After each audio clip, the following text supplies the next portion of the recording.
എത്രയും ആദരണീയരെ, ഇങ്ങനെ ഒരു വീഡിയോ ഇസ്ലാമിക വിമർശനവുമായി ഒരിക്കൽ കൂടി വരേണ്ടി വരും എന്ന് ഞാൻ പ്രതീക്ഷിച്ചിരുന്നില്ല. പെട്ടെന്ന് ഇങ്ങനെ ഒരു പ്രമേയം നിങ്ങളുടെ മുമ്പിൽ അവതരിപ്പിക്കാൻ കാരണം നമ്മുടെ പ്രിയ സുഹൃത്ത് മുഹമ്മദ് ഈസയാണ്.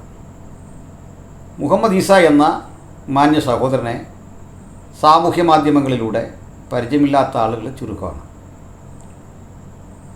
എന്നാൽ ആദ്യമായിട്ടൊരു പക്ഷേ എൻ്റെ വീഡിയോയിലൂടെ അദ്ദേഹത്തെ പരിചയപ്പെടുന്നവരുണ്ടെങ്കിൽ ഞാൻ അദ്ദേഹത്തെ നിങ്ങളുടെ മുമ്പിൽ ഒന്ന് അവതരിപ്പിക്കാൻ ആഗ്രഹിക്കുന്നു. ആദ്യം വിശുദ്ധ ബൈബിളിലെ നിരന്തരമായ വായനയുടെയും പഠനങ്ങളുടെയൊക്കെ ഫലമായി ത്രിയേകത്വം എന്ന വിഷയം സംബന്ധിച്ച് വേണ്ടത്ര ഗ്രാഹ്യമില്ലാതെ പോയ ഒരു ചെറുപ്പക്കാരനായിരുന്നു മുഹമ്മദ് ഈസ. അദ്ദേഹം ഇതേക്കുറിച്ച് നടത്തിയ പഠനങ്ങൾക്കൊടുവിൽ കൃത്യമായിട്ടുള്ള ഉത്തരമൊന്നും ആരും കൊടുത്തില്ല എന്നും ഒടുവിൽ അദ്ദേഹം ഈ വിശ്വാസം ഉപേക്ഷിച്ചിട്ട് ഇസ്ലാമായി തീർന്നു എന്നുമാണ് അദ്ദേഹത്തിൽ നിന്ന് ഞാൻ കേട്ടു മനസ്സിലാക്കിയ കാര്യം. അത് ഏറെക്കുറെ ശരിയായൊരു കാര്യം തന്നെയാണ്.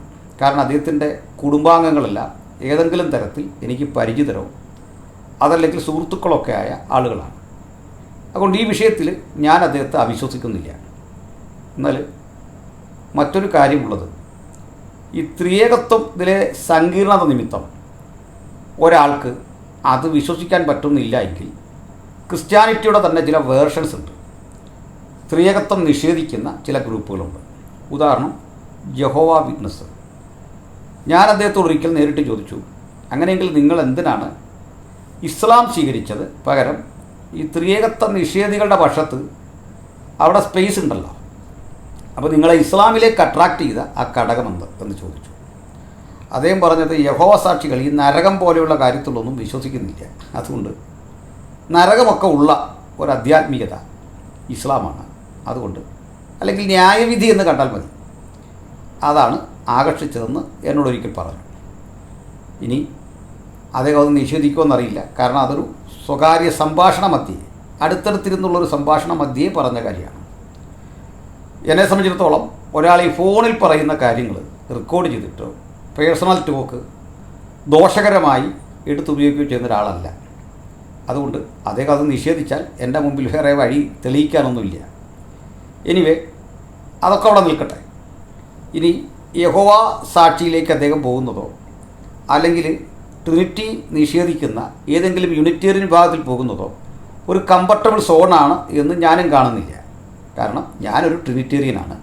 അത് കൃത്യമായി തന്നെ ബൈബിൾ സത്യമായി അംഗീകരിക്കുന്ന ഒരു എളിയ മനുഷ്യനാണ്. ത്രിയേകത്വം എന്നത് വിശുദ്ധ ബൈബിളിൻ്റെ ഉള്ളടക്കമാണെന്ന് കൃത്യം വിശ്വസിക്കുകയും അത് പഠിപ്പിക്കുകയും ചെയ്യുന്ന ഒരു എളിയ സഹോദരൻ.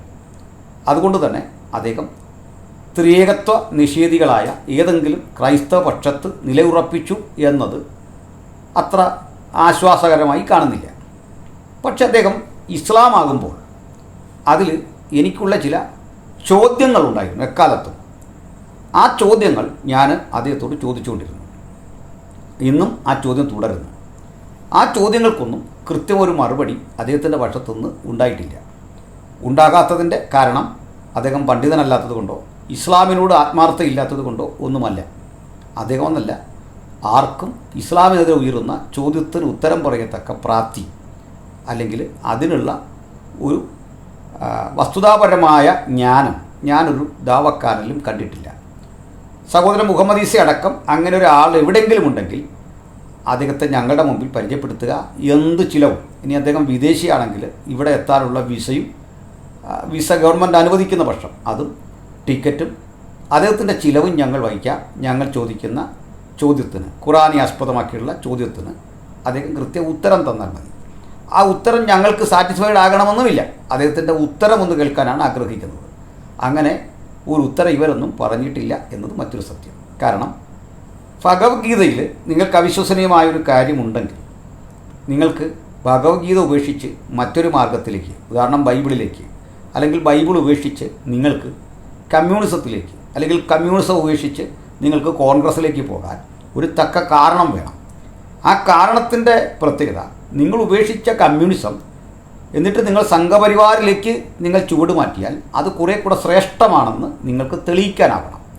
അതിന് നിങ്ങൾ കുറേ നേരം ഈ കമ്മ്യൂണിസത്തിൻ്റെ കുറ്റം പറഞ്ഞുകൊണ്ടിരുന്നാൽ നിങ്ങൾക്ക് ഒരിക്കലും സംഘപരിവാരത്തിൻ്റെ ഗുണം പറയാൻ കഴിയില്ല, അത് ഗുണമാകത്തുമില്ല. അല്ലെങ്കിൽ നിങ്ങൾ സംഘപരിവാര ചേരി വിട്ട് നേരെ കോൺഗ്രസ്സിലേക്ക് വരുന്നു. അങ്ങനെ വന്നാൽ നിങ്ങൾ പറയേണ്ടത് എന്നെ ആകർഷിച്ച കോൺഗ്രസ് ഇങ്ങനെയാണ്, ഇതാണ് കൂടുതൽ എംഫസൈസ് ചെയ്യേണ്ടത്.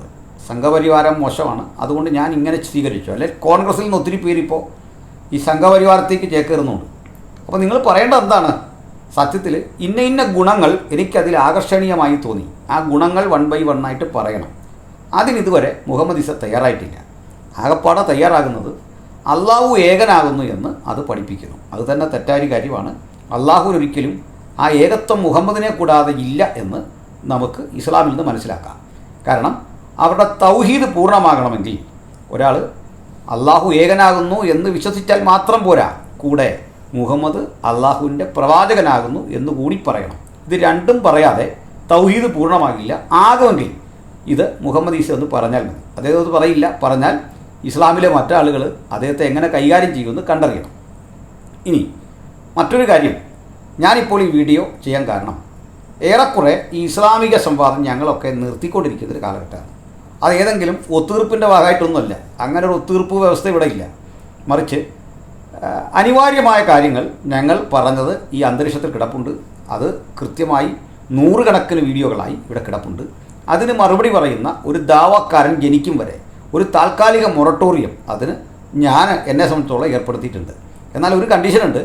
ഏതെങ്കിലുമൊക്കെ ഒരു ഘട്ടത്തിൽ ഇങ്ങനെയുള്ള ദാവാക്കാർ തലവെക്കുമ്പോഴോ അവർ വീഡിയോ പുറത്തിറക്കുമ്പോഴോ അല്ലെങ്കിൽ പഴയ വീഡിയോ ഇരട്ടി ശക്തിയോടെ പ്രചരിപ്പിക്കുമ്പോഴോ ഞാൻ മറുപടി പറയാൻ സന്നദ്ധനാകും എന്നുള്ളതാണ്. അതും അവരുടെ മതത്തിൻ്റെ മൂല്യങ്ങളെ സ്വന്തം നിലയിൽ പറയുമ്പോഴല്ല മറുപടി പറയുന്നത്. മറിച്ച് അതിന് ബൈബിൾ വിമർശനം ഒരു ഉപാധിയാക്കുമ്പോൾ ബൈബിൾ പഠിച്ചിട്ടുള്ള ഒരു എളിയ സഹോദരൻ എന്ന നിലയിൽ മറുപടി പറയേണ്ടത് എൻ്റെ ഉത്തരവാദിത്തമാണ്. എൻ്റെ ചില മുസ്ലിം സുഹൃത്തുക്കൾ ഈ ചോദ്യം ചോദിച്ചു, അങ്ങ് എന്തിനാണ് ഇങ്ങനെ ഇസ്ലാമിനെ വിമർശിക്കുന്നത്? അങ്ങക്ക് മറ്റൊരു രൂപത്തിൽ ഈ മതങ്ങൾ തമ്മിലൊക്കെ നല്ല ബന്ധത്തിൽ പോകേണ്ട ഒരു സമയമല്ലേ? വിശേഷിച്ച് സംഘപരിവാരങ്ങൾ ഇന്ത്യ ഭരിക്കുന്ന ഒരു ഘട്ടത്തിൽ നമ്മളൊക്കെ ഒന്നിച്ച് നിൽക്കേണ്ട ആളുകളല്ലേ? തീർച്ചയായിട്ടും അത്തരം രാഷ്ട്രീയ വീക്ഷണത്തിലൊക്കെ കുറേ ശരിയുണ്ട്. എന്നാൽ പ്രശ്നം അതല്ല. ഞങ്ങളൊരിക്കലും ഒരു ഇസ്ലാമിക പ്രഭാഷകൻ്റെയും പ്രഭാഷണം അടർത്തിയെടുത്തിട്ട് അതിനൊരു മറുപടി പറയുകയല്ല ചെയ്യുന്നത്. പിൻകാലത്ത് ചെയ്തിട്ടുണ്ട്. അതിൻ്റെ കാരണം കൂടി പറയാം. ബൈബിൾ റിലേറ്റഡായ ഒരു ടോപ്പിക്ക് ഇവർ കൊണ്ടുവരുന്നു. എന്നിട്ട് അവരുടേതായൊരു വ്യാഖ്യാനം കൊടുത്തിട്ട് നിശിതമായ നിലയിൽ ബൈബിളിനെ വിമർശിച്ചിട്ട് പകരം ഇതിലും ശ്രേഷ്ഠമൊന്ന് ഞങ്ങളുടെ കയ്യിലുണ്ട് എന്ന് പറഞ്ഞു വയ്ക്കുന്നു. കൂടുതൽ തെളിവുകളിലേക്ക് പോകാതെ അവർ പാതി വഴിയിൽ അത് നിർത്തുന്നു. ഇതാണൊരു ശൈലി. അപ്പോൾ ഞങ്ങൾ തീർച്ചയായിട്ടും ആളുകളെ തെറ്റിദ്ധരിപ്പിക്കാനുള്ള ഇത്തരം ദാവാക്കാരുടെ അടവുകൾക്കെതിരെ സുശക്തമായ വിധത്തിൽ പ്രതിരോധം നിർത്തിയിട്ടുണ്ട്. തിരിച്ചൊരിക്കലും അവർക്ക് ഞങ്ങൾക്ക് ഉത്തരം തരാൻ കഴിയാത്ത വിധത്തിലെ സമസ്യകൾക്കുള്ളിലിട്ട് അവരെ ആകപ്പാടെ വിഷമിപ്പിച്ചിട്ടുണ്ട്. ആ വിഷമത്തിൻ്റെ വല്ലാത്ത വിയർപ്പിലാണ് ഇപ്പോൾ മുഹമ്മദ് ഈസയും കൂട്ടരും ഉള്ളത് എന്ന് നിങ്ങൾക്കും അറിയാം.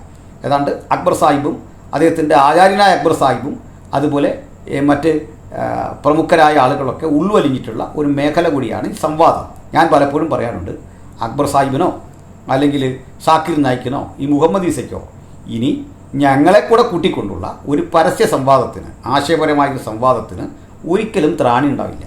അവർ തന്നെ ചെയ്താലും ഞങ്ങൾ മറുപടി പറഞ്ഞിരിക്കും. അക്ബർ സാഹിബ് അങ്ങനെയാണ് ചെയ്യുന്നത്. അദ്ദേഹത്തിന് അനുകൂലമായ വിധത്തിലൊരു സ്കെഡ്യൂളൊക്കെ തയ്യാറാക്കിയിട്ട് അദ്ദേഹം ഏകപക്ഷീയമായി തന്നെയാണ് ഈ ഡിബേറ്റുകൾ നടത്തുന്നത്. മറുപക്ഷത്തിൽ കേൾക്കാനൊന്നും വലിയ മനസ്സ് കാണിക്കാതെയാണ് ചെയ്യുന്നത്.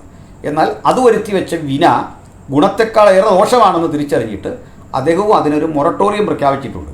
അതുകൊണ്ട് ഇപ്പോൾ രംഗത്തൊന്നും ഇതില്ല. പണ്ടൊക്കെ നമ്മൾ കവലകളിൽ കാണുന്നത് ഇസ്ലാം വെല്ലുവിളിക്കുന്നു, ഇസ്ലാം സമാധാനത്തിൻ്റെ മതം, അക്ബർ സുവിശേഷം പ്രസംഗിക്കുന്നു എന്നൊക്കെയുള്ള രീതിയിലായിരുന്നു. ഇന്നിപ്പോൾ അതിനൊന്നുമുള്ള ഒരു ത്രാണി അക്ബർ സാഹിബിനില്ല. ത്രാണി ഇല്ലാത്തതാണോ അല്ലെങ്കിൽ നട്ടലില്ലാത്തതാണോ ഇതൊക്കെ തീരുമാനിക്കേണ്ടത് അദ്ദേഹമാണ്. ഏതായാലും ഞാൻ ഈ പദം ഉപയോഗിച്ചത് അദ്ദേഹത്തെ ഏതെങ്കിലും തരത്തിൽ പരിഹസിക്കാനല്ല, അദ്ദേഹത്തെ കൊണ്ടാടിയ അല്ലെങ്കിൽ അദ്ദേഹത്തെ ആഘോഷിച്ച ചില ആളുകൾക്ക് പറ്റിയ അബദ്ധം ഒന്ന് ചൂണ്ടിക്കാണിക്കാനാണ്. ഇത് നമ്മുടെ ഖുറാനിസ്റ്റുകൾ ഏതാണ്ട് അംഗീകരിച്ച വിഷയമാണ്. ഇസ്ലാമിനെ സമൂഹ മധ്യത്തിൽ ഇങ്ങനെ കരിവാരി തേച്ചതിൽ അത് ഞങ്ങളെപ്പോൾ ആളുകൾ വിമർശനം നടത്തിയതിൽ കൃത്യമായ പങ്കുള്ള 2 പേരാണ് മുഹമ്മദ് ഈസയും അതുപോലെ എം അക്ബർ സാഹിബും.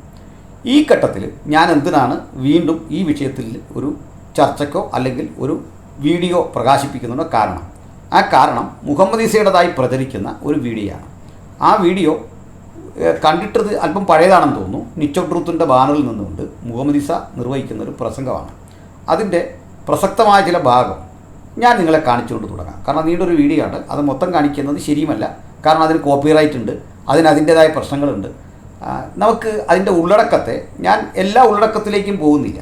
അതിൽ ശ്രദ്ധേയമായൊരു ഭാഗം ഇങ്ങനെയാണ്: ഈ നിക്യ സുന്നകദോസിന് ശേഷമാണ് യേശുക്രിസ്തുവിനെ ദൈവമായി കണ്ടതെന്നും യേശുക്രിസ്തു അങ്ങനെ ദൈവമൊന്നും ആയിരുന്നില്ലെന്നും അത് പിൽക്കാലത്ത് ക്രൈസ്തവർ നിക്യ സുന്നകദോസിന് ശേഷം 4-ാം നൂറ്റാണ്ടിന് ശേഷമാണ് ഇങ്ങനെ ചെയ്തതെന്നും അദ്ദേഹം തൻ്റെ വീഡിയോയിലൂടെ പറഞ്ഞു വെക്കുന്നു.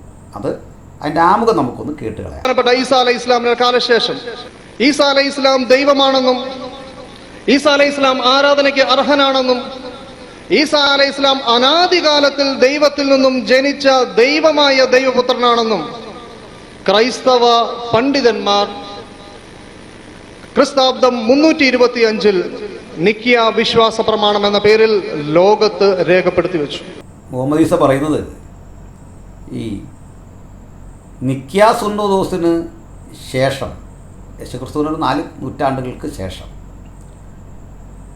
കൂടിയ സുന്നകദോസിൽ വെച്ച് യേശുക്രിസ്തുവിനെ ദൈവമായി സഭ പ്രഖ്യാപിച്ചു. അത് യേശുക്രിസ്തു അറിഞ്ഞിട്ടില്ല. ഈസ ഇതിൽ ഉറച്ചു നിൽക്കണം, ഈ വാദത്തിൽ ഉറച്ചു നിൽക്കാൻ തയ്യാറുണ്ടോ? ഞങ്ങൾ ചർച്ചയ്ക്ക് റെഡിയാണ്. സാധാരണ ഇതിൽ ഇവർ ചർച്ചയ്ക്ക് തയ്യാറാവേണ്ടതാണ്. കാരണം ബൈബിളിൽ നിന്നാണ് ചർച്ചയെങ്കിൽ ഇവർക്ക് വലിയ ഇൻട്രസ്റ്റാണ്, വിമർശിച്ചുകൊണ്ടിരിക്കുക. മറിച്ച് മുഹമ്മദോ അള്ളാഹു ഒക്കെ ഇതിനകത്ത് കയറി വന്നാൽ അവരാകെ കരഞ്ഞുകൊണ്ടായിരിക്കും തിരിച്ചു പോവുക. നമ്മൾ കണ്ടതാണത്. അവർക്ക് രക്ഷപ്പെടാൻ ചില സ്ഥിരം വാക്കുകളുണ്ട്. ഞങ്ങളുടെ മുഹമ്മദിനെ ഇതാ ചീത്ത പറയുന്നു, ഞങ്ങളാരും ഇന്നു വരെ ചീത്ത പറഞ്ഞിട്ടില്ല. അങ്ങനെ പറയുന്നവർ ഒരു ചീത്തയെങ്കിലും ഞങ്ങൾ പറഞ്ഞത് വീഡിയോയിലൂടെ കാണിക്കണം. എത്രാം മിനിറ്റിലെന്ന് പറഞ്ഞാലും മതി, ഏത് വീഡിയോയുടെ. ചീത്ത എന്നിവർ പറയുന്നത് മുഹമ്മദിനെ പറ്റി ഖുർആനിലുള്ള സ്വഹീഹായ ഹദീസുകളിലുള്ള ചില അദ്ദേഹത്തിൻ്റെ പ്രവൃത്തികൾ എടുത്ത് സൂചിപ്പിക്കുന്നത് ഇവർക്ക് ചീത്തയായി തോന്നുന്നു. അപ്പോൾ അത് തന്നെ ഒരു നല്ല കാര്യമാണ്. കാരണം ഒരുവൻ്റെ പ്രവൃത്തി ചീത്തയായി തോന്നുന്നെങ്കിൽ അത് ചീത്തയല്ലേ? ആ തിരിച്ചറിവെങ്കിലും അവരുടെ ഉള്ളിലിരുന്ന് മനസാക്ഷി മന്ത്രിക്കുന്നു എന്നതിൽ എനിക്ക് സന്തോഷമേ ഉള്ളൂ. അപ്പോൾ എന്നോട് ചോദിക്കുക, ചീത്ത നിങ്ങൾ പറഞ്ഞിട്ടുണ്ടോ? ഇല്ല. പക്ഷെ ഒരുവൻ കാട്ടിയ ചീത്തത്തരം അതേപടി ഞങ്ങൾ പറഞ്ഞിട്ടുണ്ട്. അതും സഭ്യമായ ഭാഷയിൽ പറയാൻ ഞങ്ങൾ ശ്രമിച്ചിട്ടുണ്ട്. അത് നിങ്ങൾക്ക് ആർക്കെങ്കിലും ചീത്തയായി തോന്നിയിട്ടുണ്ടെങ്കിൽ ആ പ്രവൃത്തി ചീത്തയാണ്, ആ പറഞ്ഞത് സ്വാഭാവികമായി അപ്പോൾ ഒരു തെറ്റായ കാര്യമായിരിക്കുമല്ലോ, ചീത്തയായൊരു കാര്യമായിരിക്കുമല്ലോ എന്നതും സത്യമാണ്. അതുകൊണ്ട് ചീത്തയോട് ഇത്ര വിരക്തിയുള്ള, ഇത്തരം വൈമുഖ്യമുള്ള ആളുകൾ പൊതുവെ ഉപേക്ഷിക്കേണ്ടത് എടുത്തു പറഞ്ഞ ആളിനേക്കാൾ അത് ചെയ്ത ആളിനോടാണ് കലഹിക്കേണ്ടത്, അല്ലെങ്കിൽ അദ്ദേഹത്തെയാണ് ഉപേക്ഷിക്കേണ്ടത്. അപ്പോൾ ഇവിടെ കാര്യമൊക്കെ നിങ്ങൾക്കറിയാം, നിങ്ങൾ ധാരാളം കേട്ട് മനസ്സിലാക്കിയിട്ടുള്ള വസ്തുതകളൊക്കെ തന്നെയാണ്. അത് ആവർത്തിക്കേണ്ട കാര്യമൊന്നും ഇവിടെ ഇല്ല. അപ്പോൾ ഇവർ ഈ പറഞ്ഞു വച്ച കാര്യത്തിൽ ഉറച്ചു നിൽക്കണം. നിക്യ സുന്നകദോസിന് ശേഷമാണ് ക്രൈസ്തവ സഭ യേശുവിനെ ദൈവമായി കണ്ടത്. ഇത് ഇവർ ഉറച്ചു നിൽക്കുമെങ്കിൽ ആദ്യ റൗണ്ടിലെ ഇവർ തകരും. എൻ്റെ കാരണം പറയാം. ഇവരുടെ തന്നെ ചില കൃതികളുണ്ട്. ദാവക്കാർ എഴുതിയിട്ടുള്ള യെരുസലേമിൻ്റെ സുവിശേഷം, അതുപോലെ തന്നെ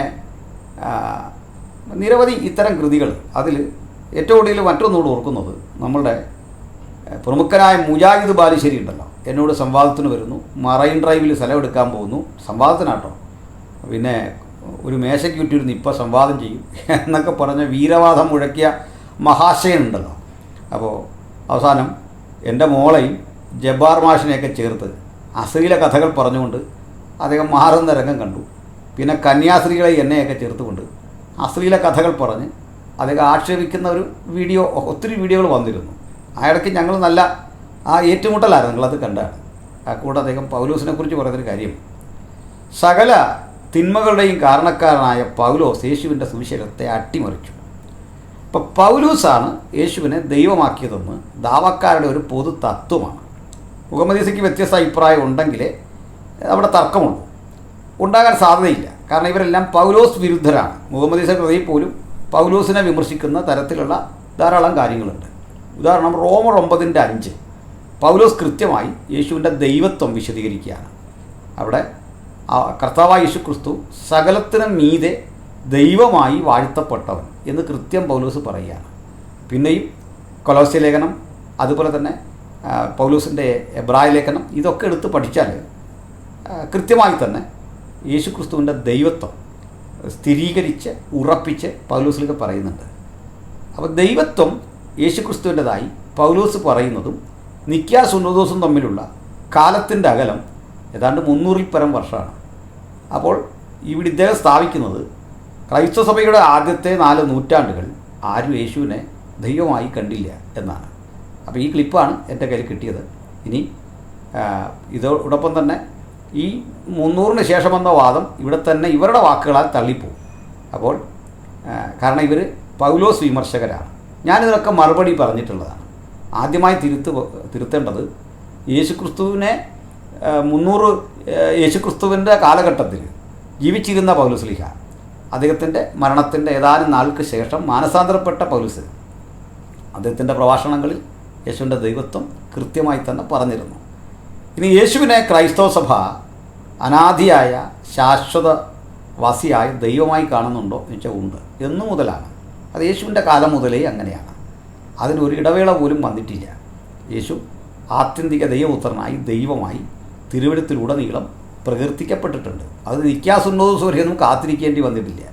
ഇനി നിക്യാ സുന്നോദോസ് തർക്കവിഷയം ഉന്നയിച്ചത് അരിയൂസും അത്താനസ്യൂസും തീർന്നുള്ള ആ സംവാദത്തിൻ്റെ ഉള്ളടക്കം പിതാവ് പുത്രനും തമ്മിലുള്ള ആ ബന്ധം പിതാവ് പുത്രന് സമനോ സാമ്യനോ എന്ന ഒരു വിഷയത്തെ ആധാരമാക്കിയാണ്.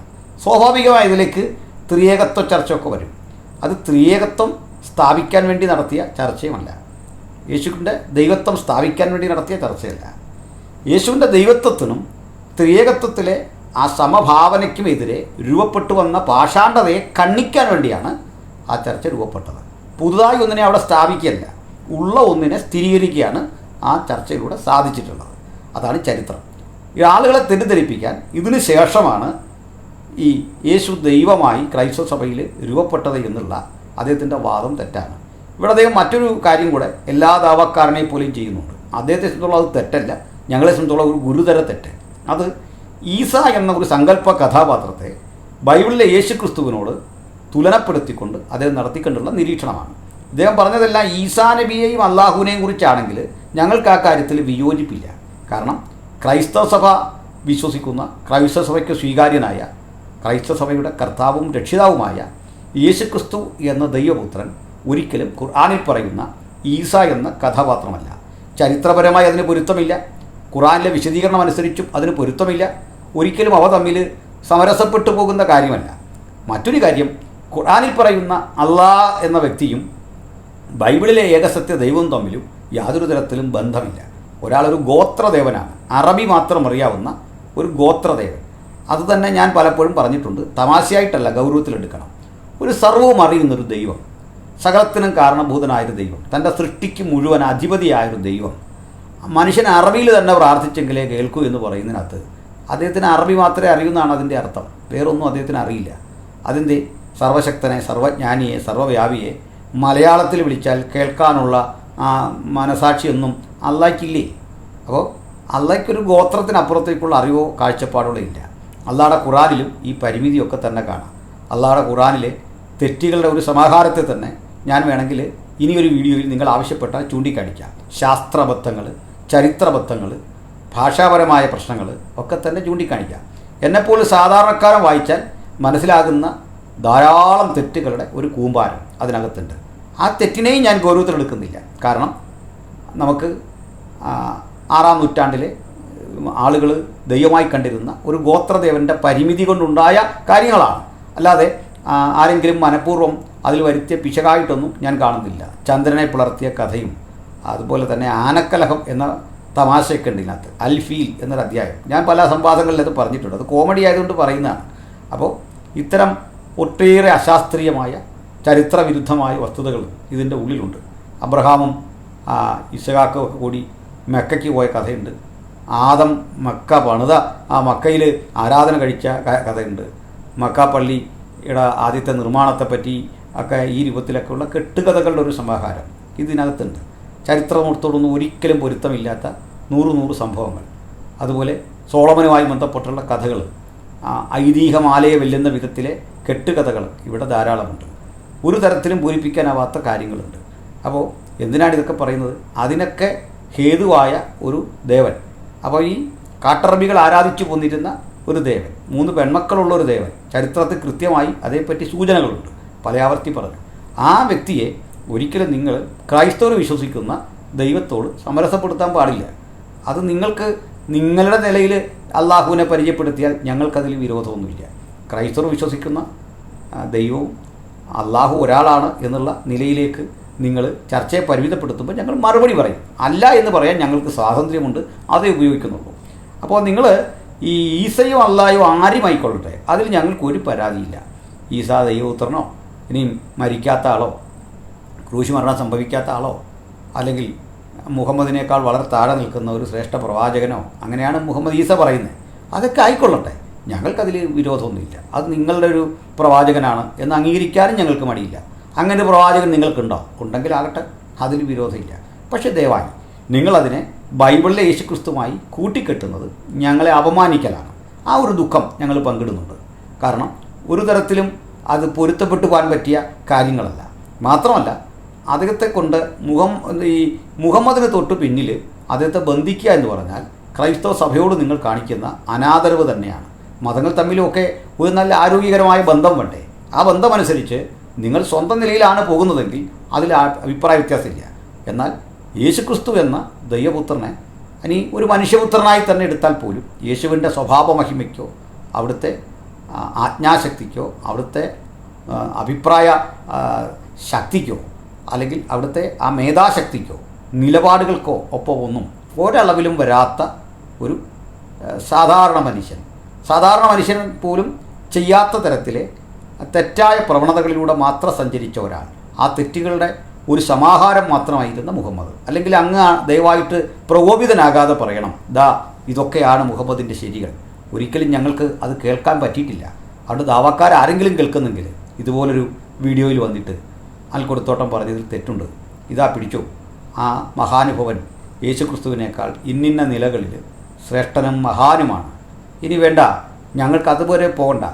ഈ കാര്യങ്ങളെ പറയുന്ന മുഹമ്മദ് ഈസയേക്കാൾ മാന്യനായ ഒരു വ്യക്തിയാണ് ഈ മുഹമ്മദ് എന്ന് പറയുന്ന പ്രവാചകനെന്ന് സ്ഥാപിക്കാൻ നിങ്ങൾക്ക് സാധിക്കുമെങ്കിൽ ഞാൻ ആ വെല്ലുവിളി നിങ്ങളുടെ മുമ്പിൽ വെക്കുന്നു. ഈ അടുത്ത കാലത്ത് രസാവഹമായ മറ്റൊരു സംഭവം ഉണ്ടായി.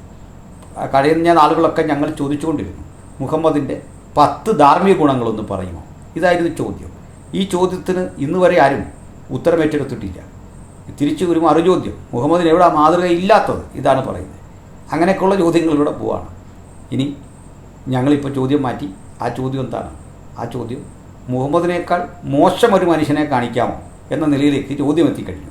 ആ ചോദ്യത്തിനും ഇന്ന് ഉത്തരവില്ലാതായി കഴിഞ്ഞിരിക്കുന്നു. അപ്പോൾ നിങ്ങൾക്കത് വേദന തോന്നാൻ കാരണം, നിങ്ങൾ പഠിച്ചു വച്ചൊരു മുഹമ്മദുണ്ട്. ആ മുഹമ്മദ് ഖുറാനിലില്ല. ആ മുഹമ്മദ് സ്വഹീഹായ ഹദീസുകളിലില്ല. മാന്യനും ശ്രേഷ്ഠനുമൊക്കെ ആയ ഒരു മുഹമ്മദായി നിങ്ങൾ പറയുന്ന ആൾ ഞങ്ങളാരും ഈ പുസ്തകം വായിച്ചിട്ട് കണ്ടിട്ടില്ല. അദ്ദേഹത്തിൻ്റെ ചെയ്തികളിലൂടെ കണ്ടിട്ടില്ല. ക്രൂരമായ തെറ്റായ വഴികളിലൂടെ മാത്രം സഞ്ചരിച്ചു പോകുന്ന ഒരാൾ, ഒരു ശരിയും കാണാൻ കഴിയാത്ത തരത്തിലെ ഒരാൾ. അപ്പം ഞാനിത് വർഷങ്ങൾക്കപ്പുറത്ത് പറഞ്ഞ എൻ്റെ വീഡിയോയിലെ പരാമർശങ്ങളെ പ്രതികരിച്ചുകൊണ്ട് മുജാഹിദ് ബാലുശ്ശേരിയൊക്കെ ഒത്തിരി സംസാരിക്കുന്നുണ്ട്. ഏതായാലും ഇവിടെ ഞാൻ പറയാൻ ഉദ്ദേശിച്ച പ്രധാന വിഷയം മുഹമ്മദ് അല്ല. പക്ഷേ ഇവിടുത്തെ വിയോജിപ്പ് എന്താണ്? ഈ ഈസാ നബി യേശുക്രിസ്തു ഒന്നാണെന്ന് വരുത്തിയിട്ട് ഈസാ ശ്രേഷ്ഠനായ പ്രവാചകനാണ് എന്ന് നമ്മുടെ മുഹമ്മദ് ഈസ പറഞ്ഞു വെക്കുന്നു. മുഹമ്മദ് ഈസ ഇത്രയും പറഞ്ഞിട്ട് ഒന്നുകൂടി പറയുന്നു, ക്രൈസ്തവർ ഇത് ദൈവമാക്കിയത് 4-ാം നൂറ്റാണ്ടിന് ശേഷമാണ്. അതിനെ ഞാൻ ആദ്യം തന്നെ ഖണ്ഡിക്കുന്നു. ഇനി പൗലോസിലേക്ക് വന്നാൽ പോലും അതിന് 1-ാം നൂറ്റാണ്ടിൻ്റെ മുതലുള്ള ചരിത്രമുണ്ട്. ഇനി പൗലോസിനെയും മാറ്റി നിർത്തിക്കൊണ്ട് യേശുവിൻ്റെ നേരിട്ടുള്ള ശിഷ്യന്മാർ ഏതെങ്കിലും ഘട്ടത്തിൽ യേശുവിനെ ദൈവമായി കണ്ടിട്ടുണ്ടോ? തീർച്ചയായിട്ടും ഉണ്ടല്ലോ. വിശുദ്ധ യോഹന്നാൻ്റെ സുവിശേഷം അതിൻ്റെ ആദ്യ വചനം തന്നെ യേശുവിൻ്റെ ദൈവത്വം പറഞ്ഞുകൊണ്ടാണ്. അതിൽ വചനമുണ്ടായിരുന്നു. ആ വചനം ദൈവമായിരുന്നു. വചനം ദൈവത്തോട് കൂടെയായിരുന്നു. 14-ാം വാക്യം എടുക്കുമ്പോൾ ആ വചനം എന്ന ലോഗോസ് ജഡം ധരിച്ച് നമ്മുടെ ഇടയിൽ കൃപയും സത്യവും നിറഞ്ഞവനായി പാർത്തു. ഇതന്നെ ആ പൗലോസ് നമ്മളുടെ ഫിലിപ്പ് ലേഖനത്തിലെ ചരിത്രപ്രസിദ്ധമായ 4-ാം അധ്യായത്തിലൂടെ 2-ാം അധ്യായത്തിൻ്റെ 4-ാം വാക്യത്തിലൂടെ നമ്മോട് സംസാരിക്കുന്നതും ഇതേ വചനം തന്നെയാണ്. അവൻ ദൈവരൂപത്തിലിരിക്കെ ദൈവത്തോടുള്ള സമത്വം മുറുകെ പിടിക്കണമെന്ന് വിചാരിക്കാതെ ദാസ്യരൂപമെടുത്തു, വേഷത്തിൽ മനുഷ്യനായി വിളങ്ങി. വ്യാഖ്യാനമില്ലാതെ തന്നെ മനസ്സിലാകും. ഇനി പൗലോസിനെ മാറ്റി നിർത്തി യോഹന്നാനിലേക്ക് തന്നെ വന്നാൽ യേശുവിൻ്റെ ദൈവത്വം വളരെ കൃത്യമായിട്ട് അവിടെ സ്ഥാപിക്കുന്നുണ്ട്. അപ്പോൾ യേശുവിൻ്റെ ദൈവത്വം വിശുദ്ധ ബൈബിളിൻ്റെ ആർക്കും ഖണ്ഡിക്കാനാവാത്ത ആത്യന്തികമായ ഒരു സത്യമാണ്. ആ സത്യത്തെ നിങ്ങൾക്ക് ഖുർആൻ ഉപയോഗിച്ചുകൊണ്ട് ഖണ്ഡിക്കാനാണ് ഭാവമെങ്കിൽ അത് വിലപ്പോവില്ല. കാരണം അങ്ങനെയെങ്കിൽ ഞങ്ങൾക്ക് ഈ ഖുർആൻ എന്ന ഗ്രന്ഥത്തിൻ്റെ അടിത്തറ തന്നെ തകർക്കാൻ സാധിക്കും, ഒരു വിഷയമില്ലാതെ.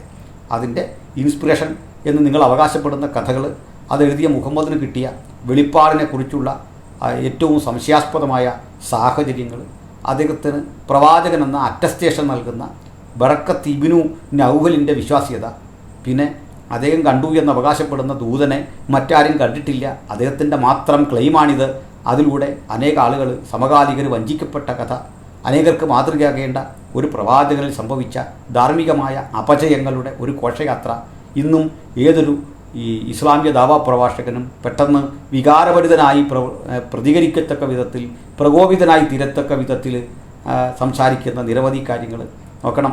അങ്ങനെയുള്ള മനുഷ്യരെ ഭൂമുഖത്ത് തന്നെ വെക്കരുത് എന്ന് പറയുന്ന തരത്തിലെ പ്രഭാഷകർ ഒക്കെ രൂപപ്പെട്ടു വരത്തക്ക വിധം മോശമായ ജീവിതചര്യകൾ, ഇതൊക്കെ ഉള്ള മുഹമ്മദ്. എൻ്റെ പൊന്നു സുഹൃത്തെ, ഞാൻ നിങ്ങൾ പറഞ്ഞ വാദത്തിൻ്റെ മുഴുവൻ ഉള്ളടക്കങ്ങളുടെയും ആ മുന ഇവിടെ ഒടിച്ചു കളയുകയാണ്. ഒന്നാമത്തെ കാര്യം, നിങ്ങൾ യേശുവിനെയും ഈസയും തമ്മിൽ സമരസപ്പെടുത്തിയത് മോശമായിപ്പോയി, അതിലെൻ്റെ പ്രതിഷേധം അറിയിക്കുന്നു. 2, നിങ്ങൾ ബൈബിളിലെ ദൈവത്തെയും അള്ളാഹുവിനെയും തമ്മിൽ ഒന്നായി കണ്ടതും തെറ്റാണ്. സ്വഭാവമഹിമ കൊണ്ടോ രീതികൾ കൊണ്ടോ ഇവർക്കാർക്കും പൊരുത്തം വരത്തില്ല. അടുത്തത്, യേശുവിൻ്റെ അതേ പാതയിൽ യേശു മനുഷ്യരാശിയെ പഠിപ്പിച്ച ആ പന്താവിലൂടെ തന്നെ ചരിച്ച ആളാണ് മുഹമ്മദ് എന്ന് പറയാതിരിക്കുക. കാരണം യേശു എന്ത് പഠിപ്പിച്ചോ അതിന് ഘടക വിപരീത ദിശയിൽ ജീവിതം നയിച്ച ആളാണ് മുഹമ്മദ്. അത്തരമൊരു ചർച്ചയ്ക്ക് നിങ്ങൾ തയ്യാറെടുക്കുകയാണ് വേണ്ടത്. അതിനൊന്നുമുള്ള തൻ്റെ ഇടം ഇന്നത്തെ ദാവാ പ്രഭാഷകരിലില്ല. അത് നിങ്ങൾക്ക് ഉള്ളിൽ വരുത്തി വെച്ച വലിയ വിനകളുണ്ട്. ഞാനത് പലഘട്ടം പറഞ്ഞു കഴിഞ്ഞു.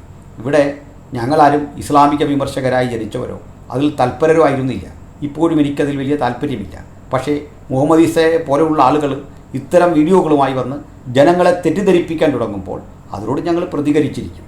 ഈ പഴയ വീഡിയോ ആണെങ്കിൽ നിങ്ങൾ അതിൻ്റെ പ്രചാരം തുടരുമെങ്കിൽ ആ പ്രചാരത്തിനെതിരെ ഞങ്ങളും ഇങ്ങനെ പ്രതികരിച്ചിരിക്കും. ആ പ്രതികരണം ആത്യന്തികമായി നിങ്ങൾക്കുണ്ടാക്കാവുന്ന ഒരു ദോഷത്തെക്കുറിച്ച് പറയാം. ഞാൻ എസൻസിൻ്റെ ഒരു വേദിയിൽ ചെന്നു. ആ വേദിയിൽ ചെല്ലുമ്പോഴേക്ക് അവിടെ ഏറ്റവും അധികം ആളുകൾ ഇസ്ലാമ്യരാണ് ഈ ഖുർആൻ ഉപേക്ഷിച്ച് നിരീശ്വരവാദികളായി തീർന്നത്. എൻ്റെ വീട്ടിൽ ചില മുസ്ലിം സുഹൃത്തുക്കൾ വന്നിരുന്നു. അവരുമായി സംസാരിച്ചപ്പോഴും ഞാൻ അവർക്ക് പരിചയമുള്ള ചിലരെ പരിചയപ്പെടുത്തി. എൻ്റെ നാട്ടിൽ നിന്ന് നിരവധി മുസ്ലിം ചെറുപ്പക്കാർ എസൻസിൻ്റെ പ്രവർത്തകരായിട്ടുണ്ട്. അവരൊക്കെ എന്നെ കണ്ടിട്ട് പറഞ്ഞു, നിങ്ങളാണ് ഇതിന് കാരണം. എൻ്റെ വീഡിയോകൾ കണ്ട് അവർക്ക് ആദ്യം വെറുപ്പ് തോന്നി. ക്രമേണ അവർ പഠിക്കാൻ ആരംഭിച്ചു.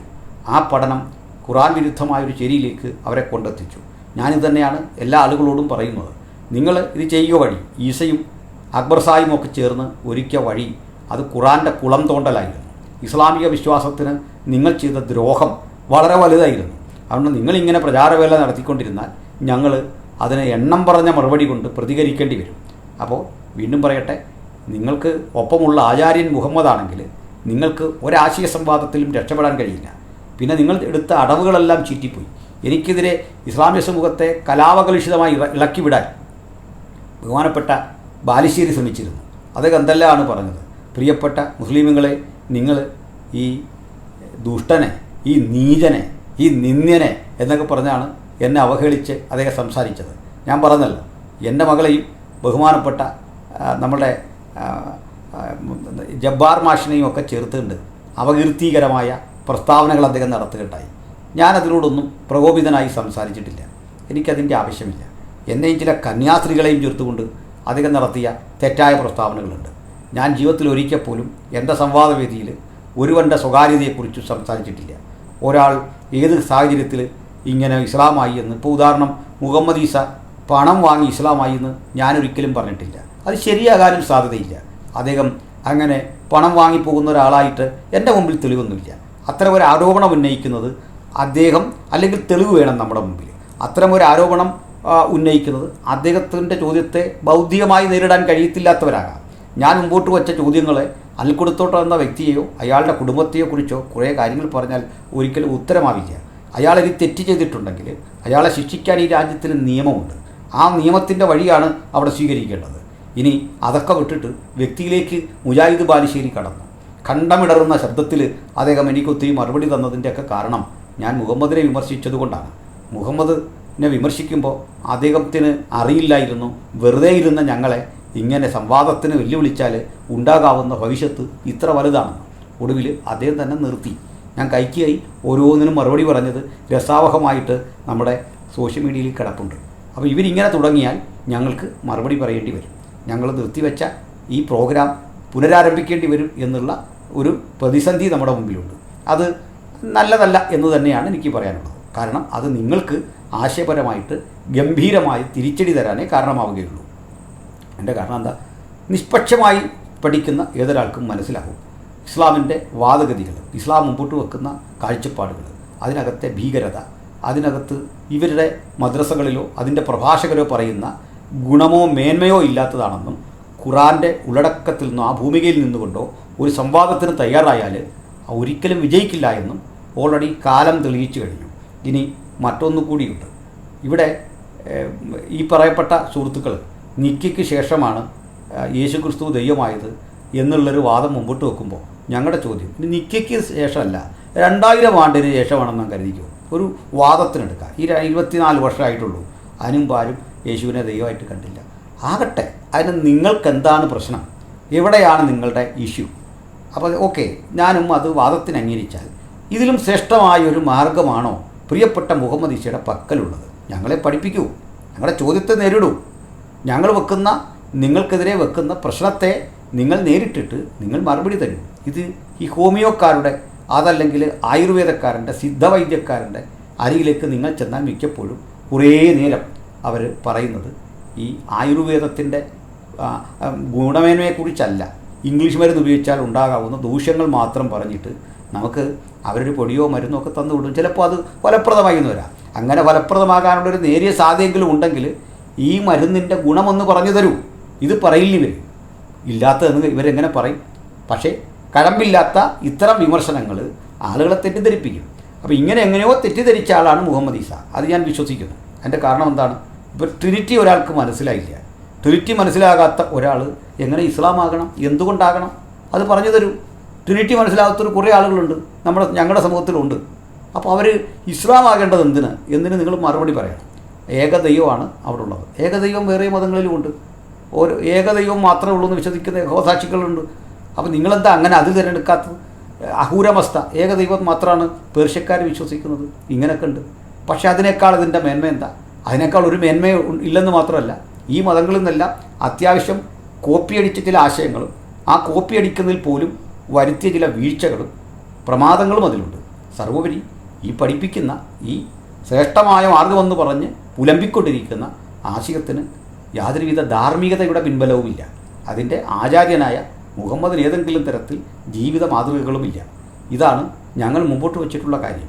ഇത് ഇങ്ങനെ ആയിരിക്കുന്നിടത്തോളം കാലം ഇവർക്ക് ഇങ്ങനെ ഖനനം നടത്താതിരിക്കാൻ വേറെ വഴിയില്ല. അവർക്ക് ക്രിസ്ത്യാനിറ്റിയെ അതിൻ്റെ വിശ്വാസധാരകളെ വെറുതെ കുറ്റം പറഞ്ഞുകൊണ്ടിരിക്കണം. ആ കുറ്റം പറച്ചിലിന് ഞങ്ങളൊരു മറുപടി തരും. ആ മറുപടി നിങ്ങൾക്ക് വേദന ഉളവാക്കുന്നതിന് നിങ്ങൾ തന്നെയാണ് ഉത്തരവാദി. അതുകൊണ്ട് ഇനിയെങ്കിലും ദാവക്കർ ചെയ്യേണ്ടത് നിങ്ങൾ സ്വന്തം ആധ്യാത്മികതയെ സ്വന്തം നിലയിൽ പഠിപ്പിക്കുക, അതിൻ്റെ ഗുണവും അതിൻ്റെ മേന്മയും പറഞ്ഞു കൊടുക്കുക, എന്നിട്ട് ആളുകളെ ആകർഷിക്കുക. പണ്ടൊക്കെ അങ്ങനെ ആളുകളുണ്ടായിരുന്നു. എൻ്റെയൊക്കെ ബാല്യത്തിൽ ഞാൻ അത്തരം പ്രസംഗങ്ങൾ കേട്ടിട്ടുണ്ട്. അന്നൊന്നും ഇത്തരത്തിലുള്ള മതസംഘടനകളൊന്നുമില്ല, ആശയ സംഘടനകളൊന്നുമില്ല. ഇതൊക്കെ ആരംഭിക്കുന്നത് ഇവിടെ നിന്നാണ്. ബഹുമാനപ്പെട്ട ഈ അക്ബർ സാഹിബും അദ്ദേഹത്തിൻ്റെ നിച്ച് ഓഫ് ട്രൂത്തും കേരളത്തിൽ ഉണ്ടാക്കിയെടുത്തിട്ടുള്ള ഒരു തെറ്റായ മത വിമർശനങ്ങളിലൂടെയാണ് ഞങ്ങളെപ്പോൾ ആളുകൾക്ക് മറുപടി പറയേണ്ടി വന്നത്. അത് അഡ്വക്കേറ്റ് ജയശങ്കർ അദ്ദേഹത്തിൻ്റെ ഒരു ചിന്തയിൽ പറയുന്നുണ്ട്, വിശകലനത്തിൽ പറയുന്നുണ്ട്. ഇത് കേൾക്കാതെ ഞങ്ങളെ വെറുതെ ഖുർആൻ വിരുദ്ധരോ ഇസ്ലാമിക വിരുദ്ധരായി ചാപ്പ കുത്തുന്നതിൽ അർത്ഥമില്ല. ഞങ്ങൾ മറുപടി പറഞ്ഞു, നാളെയും പറയും. അതിന് കാരണഭൂതൻ ഇത്തരം ആളുകളാണ്. അബ്ദുള്ള സാഹിബ് പറഞ്ഞ ഒരു കാര്യമുണ്ട്. ഈ മുഹമ്മദ് ഈസ ഇസ്ലാമിന് കിട്ടിയ ഒരു വരദാനമാണ് എന്ന് അദ്ദേഹം പറഞ്ഞു. ആയിക്കോട്ടെ, അതിൽ നല്ല കാര്യം. അദ്ദേഹത്തിന് അങ്ങനെ ഒരു വരദാനത്തെ കിട്ടിയെങ്കിൽ ഈ വരദാന നിമിത്തം എത്ര ആളുകൾ ഈ വിശ്വാസം വിട്ടിട്ട് നിരീശ്വരന്മാരായി. എക്സ് മുസ്ലിംസ് എന്നൊരു സംഘടന തന്നെ ഉണ്ടായിട്ടുണ്ട്. നിങ്ങൾ ഈ ക്രിസ്ത്യാനിറ്റി ഉപേക്ഷിച്ച് പോയ ധാരാളം ആളുകളുണ്ട്, ഹിന്ദുയിസം വിട്ടുപോയ ആളുകളുണ്ട്. ഇവരെല്ലാം ചേർന്ന് എന്തുകൊണ്ടാണ് ഒരു എക്സ് ഹിന്ദു സംഘടന ഉണ്ടാക്കാത്തത്? എന്തുകൊണ്ടാണ് ഒരു എക്സ് ക്രിസ്ത്യൻ സംഘടന ഇല്ലാത്തത്? എന്തുകൊണ്ടാണ് ഒരു എക്സ് മുസ്ലിം സംഘടന ഉള്ളത്? അത് നിങ്ങളാണ് പഠിക്കേണ്ടത്. കാരണം ഈ ക്രിസ്ത്യാനിറ്റി വിട്ടുപോയ ആളുകൾ ഇതിൽ ശാസ്ത്രീയ കുഴപ്പമുണ്ടെന്നും ചില കാര്യങ്ങൾ ഇങ്ങനെ വിമർശനം നടത്തി ഒറ്റയ്ക്ക് പോവാണ്. അല്ലെങ്കിൽ ഹിന്ദുയിസം വിട്ടുപോകുന്ന ആളുകൾ, അവർക്ക് വിശ്വാസമൊന്നുമില്ല, അവരത് കളഞ്ഞിട്ട് വേറെ വഴി പോകുന്നു. തിരിച്ചവരെ ആക്രമിക്കാൻ തയ്യാറാവുന്നില്ല. എന്തുകൊണ്ട് ഇസ്ലാം വിട്ടുപോകുന്നവർ തിരിച്ചിത് പറഞ്ഞു കൊടുക്കുന്നു? അവർ തീർച്ചയായും പറയുന്നത് മാനവികമായ മൂല്യങ്ങൾ അവിടെ ഇല്ല, അവിടെ സ്ത്രീവിരുദ്ധത ശക്തമാണ്. അവിടെ മുഹമ്മദ് എന്ന് പറയുന്ന ഒരു മനുഷ്യനെക്കുറിച്ച് ദാവക്കാരൻ പറയുന്നതിനപ്പുറത്ത് ഖുറാനിലുണ്ടത് വായിക്കുക. ഞാൻ പറഞ്ഞ് അവസാനിപ്പിക്കുമ്പോൾ ഒന്നുകൂടി പറയാം. എല്ലാ പ്രസംഗത്തിലും പറയുന്ന ഇത്തരം ഖണ്ഡനങ്ങളിൽ പറയുന്ന കാര്യം ആവർത്തിക്കാം. അത് മറ്റൊന്നുമില്ല, ഇവരീ പറയുന്ന തരത്തിൽ എവിടെങ്കിലും ഖുറാനിൽ വിമർശനമുണ്ടോ? ഒരിക്കലും ഇല്ല എന്നുള്ളതാണ്. ബൈബിളിൽ തെറ്റിയെന്നും അത് ഇന്ന് കാണുന്ന ബൈബിളിലെ പുസ്തകങ്ങൾ എന്തോ കുറവ് വന്നെന്നും പൗലോസ് അത് തിരുത്തിയെന്നും ഇങ്ങനെയൊന്നും ഖുറാനിലില്ല. ഖുറാൻ ഇതേപ്പറ്റി പറയുന്നതൊക്കെ തെറ്റാണ്. ഞാൻ ആദ്യം ഒരു കാര്യം തന്നെ പറഞ്ഞു, ഈ ഈസ എന്ന കഥാപാത്രവും യേശു ക്രിസ്തുവും തമ്മിൽ ബന്ധമില്ല. അതിനെക്കുറിച്ച് മുഹമ്മദ് ഈസയ്ക്ക് നന്നായിട്ടറിയാം, മറ്റൊന്നുമല്ല. എന്താണ് ഖുറാനിൽ ഈസയെപ്പറ്റി പറയുന്നത്? ഈസയുടെ ചരിത്രം പറയുന്നത് എന്താണ്?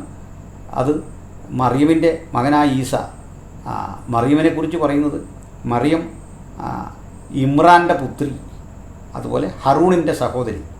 ഇതെങ്ങനെ സംഭവിക്കുന്നത്? ആരാണ് ഇമ്രാനും അല്ലെങ്കിൽ ഹറൂണും? ആരാ? ക്രിസ്തുവിനും ഏകദേശം 2000-ഓളം വർഷം, 1400 വർഷം മുമ്പ് ജീവിച്ചിരുന്ന ആളാണ് ഇമ്രാൻ. ഇമ്രാൻ എന്ന് പറയുന്നത് മോശയുടെ അപ്പൻ്റെ പേരാണ്. ഹറൂൺ എന്ന് പറയുന്നത് മോശയുടെ സഹോദരൻ്റെ പേരാണ്. അപ്പോൾ മോസസിൻ്റെ സഹോദരനായ ഹറൂൺ, അതിന് ബൈബിളിലുള്ളത് അഹരോൻ എന്ന പേരാണ്. ഇനി ഇമ്രാൻ എന്ന് പറഞ്ഞാൽ ഇവരുടെ പിതാവ്. അപ്പോൾ ഈ ഇമ്രാൻ്റെ മക്കളായിട്ടുള്ള ഇവർക്ക് രണ്ടിനുമൊപ്പം ഒരു സഹോദരിയുണ്ട്, മിറിയാം എന്നാണ് പേര്. അപ്പോൾ ഖുറാൻ്റെ എഴുത്തുകാർ ഈ മിറിയാമും മറിയയും ഒരാളാണെന്ന് തെറ്റിദ്ധരിച്ചിട്ട് ഈസ എന്ന് പറയുന്ന ആളിനെ ആ സ്ത്രീയുടെ മകനായിട്ട് സങ്കല്പിച്ചു. ഒരു ദാവക്കാരനും ഇതിനൊന്നും മറുപടി പറഞ്ഞിട്ടില്ല. ചിലർ പറയുന്നത് അത് ഈ ചെറുമക്കൾ എന്ന നിലയിലൊക്കെ പറയുന്ന കഥയാണെന്നാണ്. ഇനിയും നിങ്ങൾ തൗബ 9-ാമത്തെ അധ്യായമാണ്, പശ്ചാത്താപം എന്നർത്ഥം വരുന്ന അധ്യായം. അവിടെ കൃത്യം വേറൊരു വിഡ്ഢിത്തം പറയുന്നുണ്ട്, ചരിത്രപരമായ വിഡ്ഢിത്തം, തെറ്റ്, അത് ആണ് കറക്റ്റ് വേർഡ്. അപ്പോൾ അവിടെ എന്താ പറയുന്നത്? ഉസൈർ ദൈവപുത്രനാണെന്ന് ജൂതന്മാർ പറഞ്ഞു, ഈസാ ദൈവപുത്രനാണെന്ന് ക്രിസ്ത്യാനികളും പറഞ്ഞു. ഇത് ക്രൈസ്തവരെ സംബന്ധിച്ചോളം യേശു ദൈവപുത്രനാണ് സമ്മതിക്കുന്നത്. എന്നാൽ ഉസൈർ എന്ന് പറയുന്നത് ബൈബിളിലെ യസ്ര എന്നൊരു ക്യാരക്ടറാണ്. യസ്രയെ ലോകത്തൊരു യഹൂദനും ദൈവമായി കരുതുന്നില്ല. ഒരു യഹൂദനും കരുതുന്നില്ലെന്ന് മാത്രമല്ല, യഹൂദന്മാർക്ക് നിരവധി വേർഷൻസ് ഉണ്ട്. പരീശൻ, സദൂക്യൻ, ശാസ്ത്രി, എരിവുകാർ, ഇങ്ങനെയൊക്കെയുള്ള ആളുകളുണ്ട്. ഇവരിലെ ഒരു വിഭാഗവും ഈ യസ്ര എന്ന് പറഞ്ഞ ആളിനെ ദൈവപുത്രനെന്ന് കാണുന്നില്ല.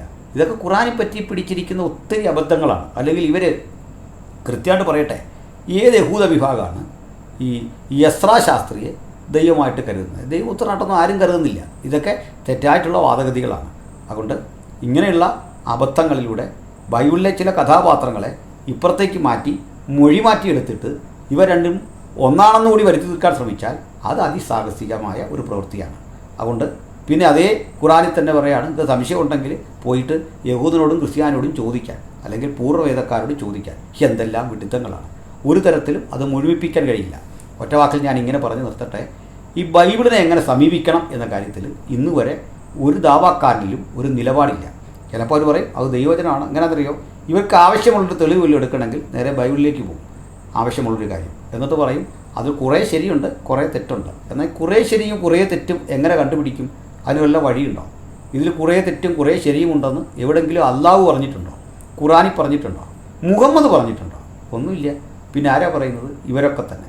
മറ്റൊന്നു കൂടിയുണ്ട്, ഈ യേശുവിന് ശേഷം വരുന്ന ശ്രേഷ്ഠ പ്രവാചകനാണ് മുഹമ്മദ് എന്നുള്ളൊരു വാദമാണ് ഇവർ മുമ്പോട്ട് വെക്കുന്നത്. അതിന് ഉപോദ്ബലമായി വെക്കുന്ന കാര്യം ആവർത്തന പുസ്തകത്തിൽ പറയുന്നു, എന്നെപ്പോലെ ഒരു പ്രവാചകനെ ദൈവം നിങ്ങൾക്ക് അയച്ചു തരും. അത് മോസസിൻ്റെ വാക്കാണ്.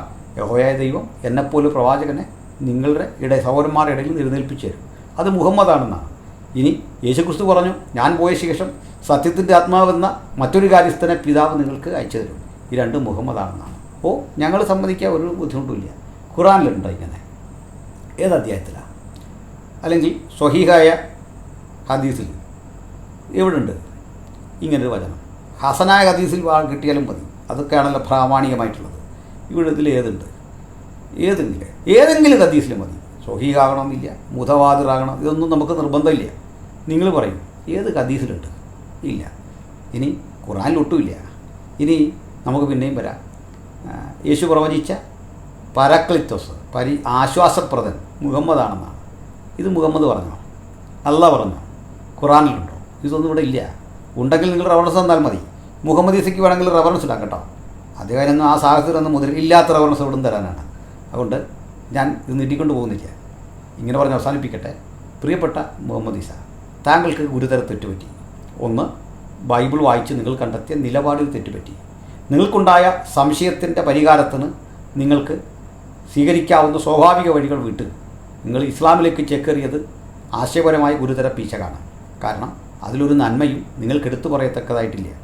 അതിൽ ഉള്ള നന്മ എന്തെന്ന്, ആശയപരമായ ഒരു നന്മ എടുത്ത് മനുഷ്യരാശിക്ക് ഗുണം ചെയ്യുന്ന ഒരാശയവും ഒരു ധാർമ്മികതയും അത് മുമ്പോട്ട് വെക്കുന്നില്ല. മൂന്നാമത്തെ കാര്യം, സ്വതസിദ്ധമായ ഒരു ആധ്യാത്മികതയോ ചരിത്രത്തിൻ്റെ പിൻബലമോ അതിലില്ല.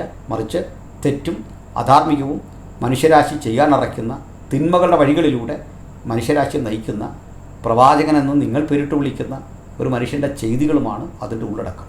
അത് ലോകത്തെ ഇത്രമാത്രം പിന്നോട്ടടിച്ചു. അത് അനവധിയായ പ്രതിസന്ധികൾക്ക് ഇന്നും കാരണമായിക്കൊണ്ടിരിക്കുന്നു. അടുത്തത്, നിങ്ങൾ കർത്താവായ യേശുക്രിസ്തു എന്ന ദൈവപുത്രനെ വിശകലനം ചെയ്യുന്നതിലും തെറ്റുപറ്റിയിരിക്കുന്നു. കാരണം യേശുക്രിസ്തുവിനെക്കുറിച്ച് കുറേ പഠനം താങ്കൾക്കുണ്ടല്ലോ ബൈബിൾ വായിച്ചെങ്കിൽ.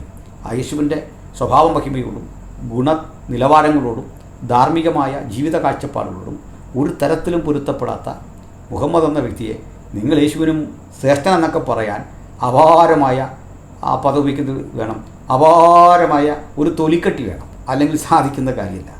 ആ പദം അൺപാർലമെൻ്ററി ആണോ എന്നതൊക്കെ അവിടെ നിൽക്കട്ടെ. കാരണം എങ്ങനെയാണ് നോക്കുക? നിങ്ങൾ മഹാത്മാഗാന്ധിയെ ഹിറ്റ്ലറോട് ഉപമിക്കുമോ? മഹാത്മാഗാന്ധിയും അല്ലെങ്കിൽ ഗോഡ്സെയും തമ്മിൽ പൊരുത്തമുണ്ടെന്ന് പറയുമോ? ഏതർത്ഥത്തിലാണ്? അവർക്ക് രണ്ടല്ലേ വഴി. മുഹമ്മദിനും യേശുക്രിസ്തുവിനും രണ്ടാണ് വഴി. അവർക്ക് സഹകരിക്കാൻ പറ്റിയ ഒരിടമില്ല.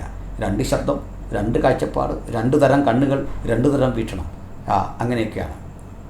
അപ്പോൾ തൻ്റെ മുമ്പിൽ നിൽക്കുന്ന തൻ്റെ മുമ്പിൽ കിടക്കുന്ന ജീവൻ നഷ്ടപ്പെട്ട ഒരു കൊച്ചു കുഞ്ഞ്, 10-11 വയസ്സുള്ള ആ കുഞ്ഞ് 30-31 വയസ്സുള്ള യേശുവിന് ബാലികയാണ്, തലീധയാണ്. അറബിയിലെ തലീധ കൂമി എന്നാണ് വിളിക്കുക. മുഹമ്മദിന് അങ്ങനെയാണോ? നിങ്ങൾ തന്നെ ചിന്തിക്കുക.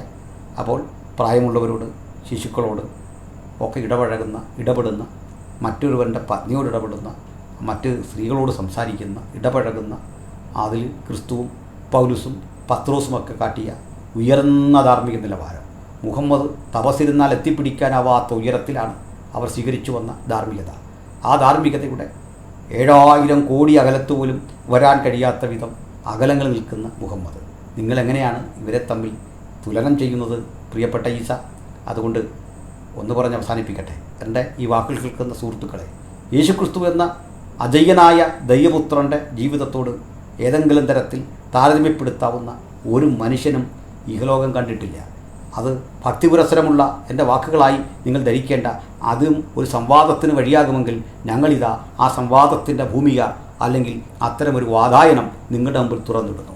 പ്രവൃത്തി കൊണ്ട്, വാക്കുകൊണ്ട്, ചിന്ത കൊണ്ട്, ആധികാരികമായ അവിടുത്തെ ഭാവം കൊണ്ട്, സമീപനം കൊണ്ട്, മാനവികതയുടെ ഉയർന്ന വീക്ഷണം കൊണ്ട്, നിത്യതയെക്കുറിച്ചുള്ള കാഴ്ചപ്പാട് കൊണ്ട്, കൃത്യമായ അഭിപ്രായങ്ങൾ കൊണ്ട്, കൃത്യമായ ജീവിത നിലപാടുകൾ കൊണ്ട് മനുഷ്യരാശിയിൽ എന്നും വ്യത്യസ്തനായിരിക്കുന്ന യേശുക്രിസ്തു എന്ന ദിവ്യ വ്യക്തിത്വം, ആ വ്യക്തിത്വത്തോട് ഏതെങ്കിലും തരത്തിൽ സമരസപ്പെടുത്താവുന്ന ഒരുവനെയും ഉലകം കണ്ടിട്ടേയില്ല, കാണുകയില്ല എന്ന് ഉറപ്പു പറയത്തക്ക വിധം എത്രയോ അകലങ്ങളിൽ, ഉയരങ്ങളിൽ വിരാജിക്കുന്ന വ്യക്തിത്വമാണ് അവിടുന്ന് അത്രയും വിശുദ്ധിയുടെ ഉയർന്ന നിലവാരം വിട്ട് പാപിയായ മനുഷ്യൻ്റെ ജീവിതത്തിലേക്ക് സ്വയം ചുരുങ്ങിക്കൊണ്ട് അവനോടൊപ്പം കഴിഞ്ഞ്, അവനൊപ്പം ഇടപഴകി, അവനൊപ്പം ജീവിതത്തെ യാഗം കഴിച്ച് സ്വന്തം പ്രാണനെ ഏൽപ്പിച്ചു കൊടുത്തുകൊണ്ട് അവിടുന്ന് ഒന്നും വെട്ടിപ്പിടിക്കുകയല്ല, മറിച്ച് മനുഷ്യനെ തന്നോട് തന്നെ സ്നേഹിക്കുന്ന, തന്നോട് തന്നെ അടുപ്പിക്കുന്ന ദൈവത്തിൻ്റെ ആത്യന്തികമായ ആ സന്നിധിബോധത്തിൽ